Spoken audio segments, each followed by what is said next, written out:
Ang ating posisyon ngayong gabi ay pinangungunahan ng isang krusipiho bilang tanda na tayong mga Kristiyano ay sumusunod kay Kristo at siya bilang ating tagapagligtas ay ang gabay tungo sa matuwid na pamumuhay. Unang imahen, El Glorioso Patriarca San Jose.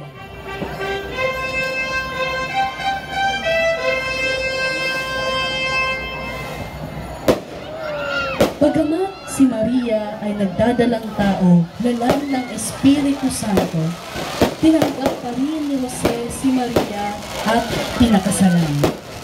Si San Jose ang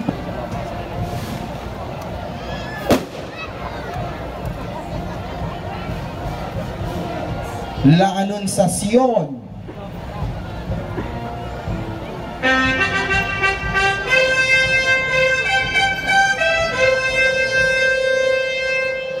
Ang katotohanang ipinapahayag at ginugulita sa unang misteryo ng tuwa ng Rosaryo nang sumapit ang takdang panahon upang magkatawang tao ang manunubos. Nuestra Señora de Navidad.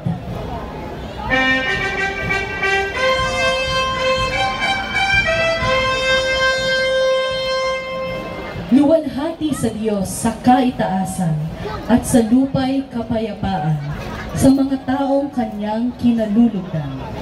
Ang awiting narinig ng mga pastol sa parang mula sa makapal na hukbong makalangit. Señora de la Leche y Buen Parto.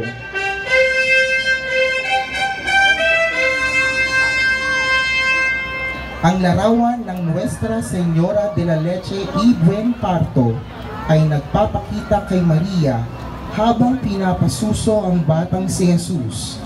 Ang larawan na ito ng mahal na ina ay isang maningning na simbolo sa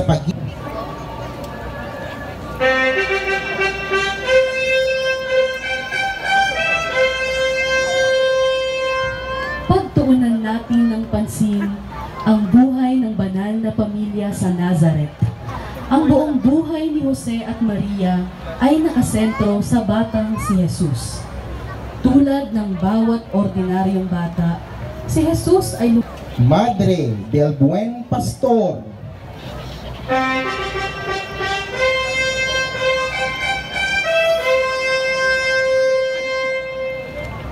Ang mabuting pastol na si Jesus na nagpapakain sa kaniyang mga tupa, katulad ng kanyang inang si Maria na nag-aalaga sa kaniyang mga anak at nagbabantay sa araw-araw. Ina ng mabuting Señora de la Biblia.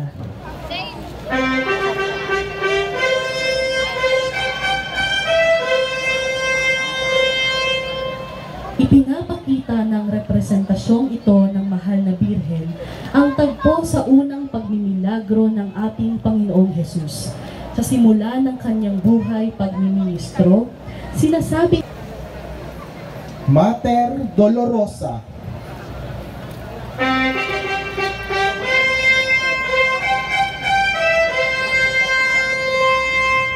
Nadama ni Maria ang hapis ni Kristo sapagkat nakita niya ang bawat sampal sa mukha ng kanyang anak. Nakita niya ang walang awang paghampas sa haliging bato. Namasdan niya ang naghihirap na mukha ng Panginoon sa krus ng ating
Puspos ng dalamhati ang mahal na ina, sapagkat kakahiwalay pa lang sa kanyang mahal na anak na isang malamig na bangkay na iniwan sa libingan.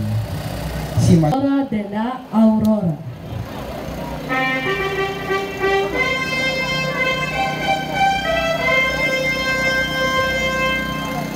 Ang mahal na birhen ay naganap nang masilayan ng kanyang mga mata ang kanyang anak na muling nabuhay. Lahat ng hapis na kanyang La Dormición de la Virgen Maria.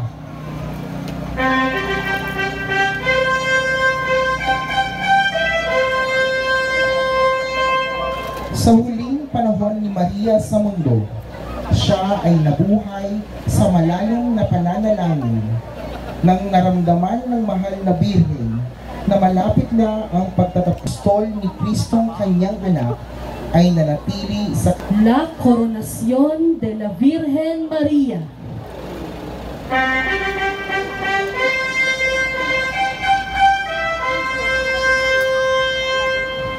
Matapos iakyat sa langit ng kaluluwa't katawan, si Maria ay pinarangalan ng buong kalangitan bilang reyna ng langit at lupa. Ang ganap na paglilig. Ang susunod na hanay ng ating prosesyon ay ang mga taguri sa mahal na birhen ayon sa litanya. Santa Maria,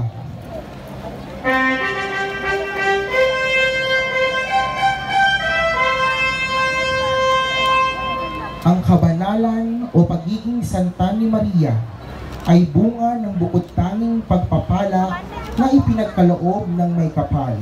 Mula pa nang siya ay ipinaglihing walang bahid ng kasalanan at Divina Estrella.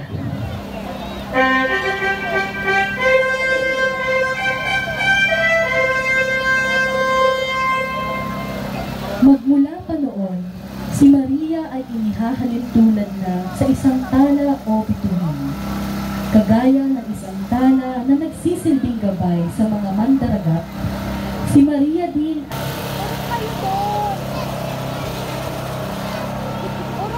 La Adolorata.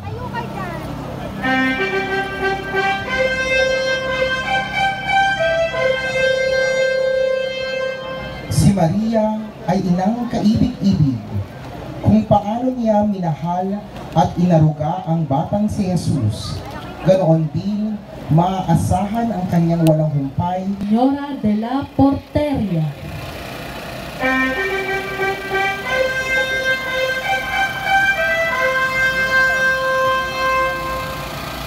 Si Maria ay tinaguriang pinto ng langit sapagkat siya ay maghahatid sa atin kay Jesus na siyang susi para sa ating kaligtasan.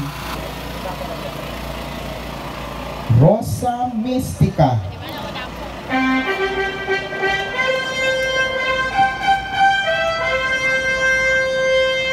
Sa litanya ng Loreto, ang mahal na birhen ay tinatawag na Rosa Mystica. Sa Biblia, ang esposa ng Espiritu Santo ay tinatawag na Saradong Hardin. Isinasalarawan ito Santa Maria, Madre de la Iglesia.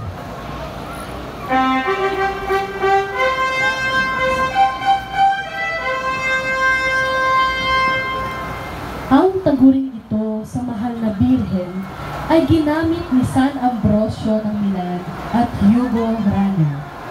Si Maria bilang halimbawa ng simbahan na may pananampalataya, Auxiliadora de los Cristianos.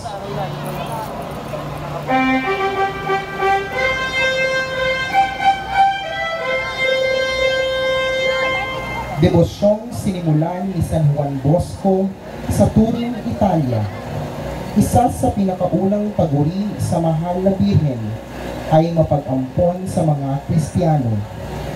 Ang makapangyarihang pamamagitan ni Maria ay namalas sa iba't ibang labanan na Reina de los Angeles.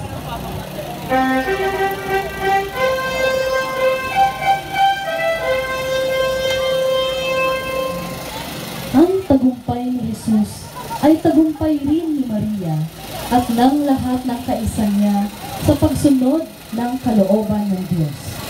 Matapos iakyat sa langit ng kaluluwa't katawan, siya ay pinarangalan bilang Reyna ng langit at lupa, kasama na Our Lady, Mirror of Justice.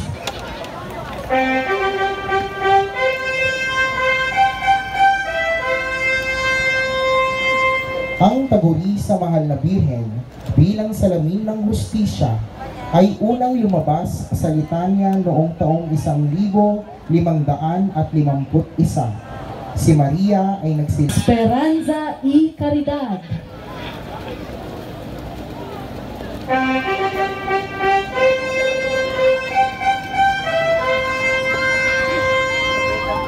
Tunay na si Maria ay huwaran sa pananampalataya, pag-asa at pag-ibig.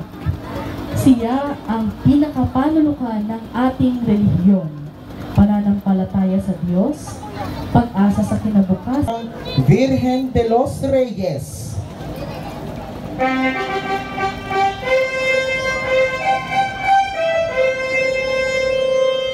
Si Maria, ina ng mga Katolikong hari at reyna. Ang debosyon sa Virgen de los Reyes ay nagsimula sa Sevilla, Espanya, noong 13 siglo. Nakararanas noon si Haring Fernando ng Espanya ng maraming pagsubok. De los Santos y Mártires.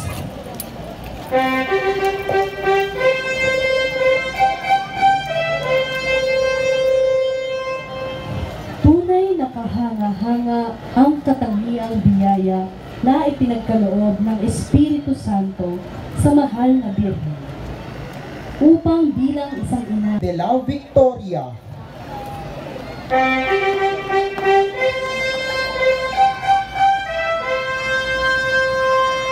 Ang titulo ng Nuestra Señora de la Victoria ay nagmula sa Espanya noong 1500 taon.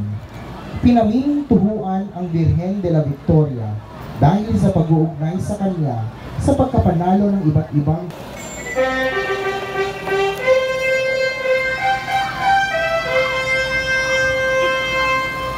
Ang Birheng tagapamagitan sa lahat ng biyaya ay isang titulong iginawad sa Birheng Maria sa paniniwalang siya ang tagapamagitan sa lahat ng grasya na nanggagaling sa kanyang anak na si Jesus.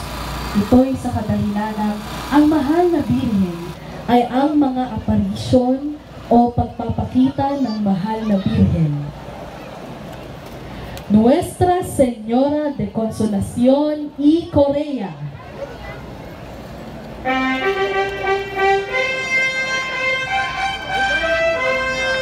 Italia Milagrosa.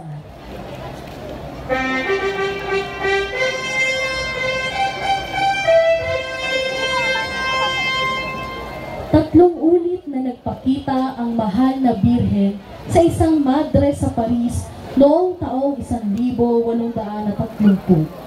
Ika-27 ng Nobyembre, nang atasan ng mahal na Birhen si Santa Catalina